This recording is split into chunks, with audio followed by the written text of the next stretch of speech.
Ben bu cemaatin vaiziyim. Allah beni de cemaati de affetsin. Sen bu umumi havanın dışında Müslümanlık aram. Onu duvarlarda slogan halinde aram. Onu rey sandıklarında aram. Onu sivrilmiş bir kısım nifak üzerinde şişirilmiş liderlerde aram. Kendinde arama da dışta aram. Sen onu kendinde arayacaksın. Rabbinle münasebetin derinliğinde arayacaksın. Gece ahuvahında arayacaksın. İki büklüm olmalarında arayacaksın. İniltilerinde arayacaksın. Islanan seccadeni yüzüne gözüne sürerken onda arayacaksın. Ne acıdır ki sen kendine bakmıyor uzakları gören insanlar gibi.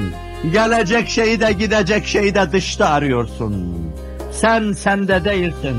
Sen senin irfanına varamadın. Eline kitabı aldığın zaman, diline lafı doladığın zaman hep başkalarına anlatıyorsun.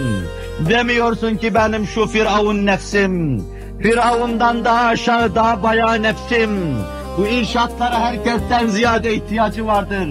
Ben bu dersi ona çekeyim. Hem gece kalkıp onunla hesaplaşayım, cedelleşeyim, yaka paça olayım, mücadele edeyim demiyor. Başkalarına anlatıyorsun. Tıpkı benim zevzekliğim içinde ifade ettiğim gibi yanlış yola giriyorsun. Ben kötü de olsam kötülüğümü naklediyorum size.